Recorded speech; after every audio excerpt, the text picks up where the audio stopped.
Cersei नाम का एक गांव था। उस गांव के लोग पानी के लिए बहुत तकलीफ उठाते थे। कोई कोई तो वहाँ से कई किलोमीटर जाकर वहाँ से पानी लाते थे। उस गांव में ध्रुव नाम का लड़का था। उसके माताजी भी दूर से पानी लाते थे। वो ध्रुव से बर्दाश्त नहीं होता था।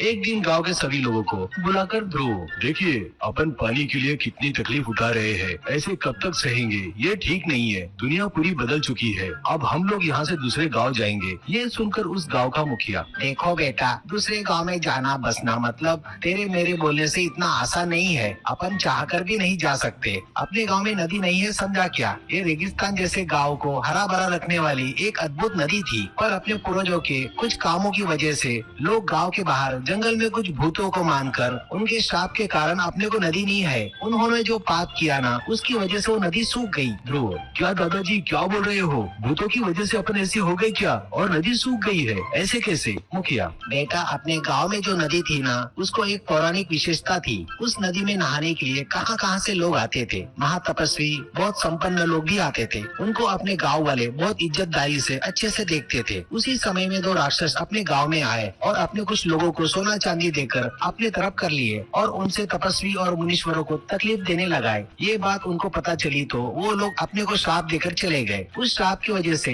नदी पूरी सूख गई। बस उस दिन से अपन लोग गांव छोड़कर बाहर नहीं जा सकते, जी भर के पानी नहीं पी सकते बेटा। ऐसा कहता है। इससे अब क्या कर सकते हैं करके ध्रुव घर चले जाता है। फिर ध्रुव उस नदी के बारे में सोचते रहता था। उसे जो पता था उन किताबों को, पुरातन ग्रंथों को पढ़ता था। वो पढ़कर एक दिन ध्रुव पानी लाने के लिए अपने दोस्त विष्णु के साथ मिलकर जाते वक्त उस रास्ते में वो कुछ बीज के दाने डालते हुए जाता है। ये देखकर वो क्या कर रहा है पता नहीं होने से विष्णु हंस रहा था। ऐसे ही कुछ दिनों बाद उसने जो बीज डाले थे उसमें से एक बीज को अंकुर निकला हुआ दिखाई देता है। बस वहाँ ध्रुव और विष्णु गड्ढा खोदने लग जाते हैं। वो लोग गड्ढा खोदते हैं तो वहाँ अंदर एक बहुत बड़ा होल रहता है। उससे वो लोग उसमें गिर जाते हैं।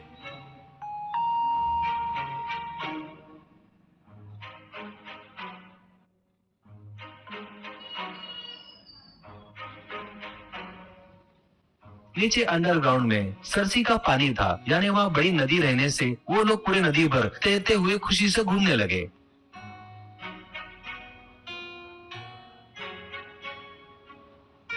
अब विष्णु से ध्रुव, देखा क्या रे, अपने दादाजी ने जो बताए थे ना वो नदी है, ये नीचे चली गई, सूख गई। बोल रहे थे ना ये वही नदी है रे। कितनी बढ़िया नदी है यार। अपने पूर्वजों ने जो गलती की है ना उसकी वजह से ये छोटी सरसों बन गई है यार। ये अपने गांव के बीच तक है। अपने माँ लोगों की तकलीफ कम होना बोले तो अपन एक नाव बनाकर गाँव के बीच में रहने वालों को अपन पानी देंगे, ऐसा कहते हैं। इसके बाद वो दोनों नाव बनाते देखकर गाँव वाले आश्चर्य से देखते हैं। ऐसे कुछ दिनों में वो लोग नाव बनाकर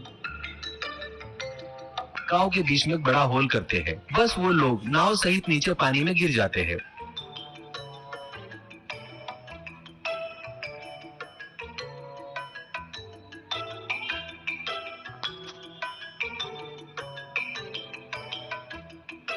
ये सब गांव वाले देखकर चौंक जाते हैं। गांव के बीच में पानी आया देखकर लोगों को भी बहुत खुशी होती है। उसके बाद ध्रुव गांव वाले को मटके और गुंडी लाने को कहता है। फिर वो मटकों में पानी भरकर ऊपर रस्सी से खींचने को बोलता है। ध्रुव उस पानी को मटके में भरकर दे रहा था। लोग उसे रस्सी से ऊपर खींच रहे थे।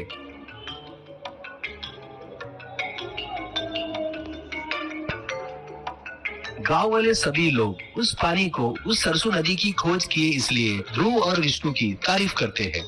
फिर गांव वाले से ध्रुव, देखिए माँ जी, अपने पूर्वजों ने गलती ही नहीं की है। अपन ही किसी जन्म में पानी का सम्मान नहीं किए होंगे, बेवजह बर्बाद किए होंगे पानी को, इसलिए अपन लोग ऐसे पानी नहीं रहे जगह पर जन्मे हैं। आज से गांव के 2 लोग इस नाव से नीचे उतरकर इस पानी को ऊपर देना होगा। और हाँ, लोग नीचे उतरने से पहले पूजा करके उस नदी माँ को क्षमा मांगकर अब से इस पानी को अच्छे से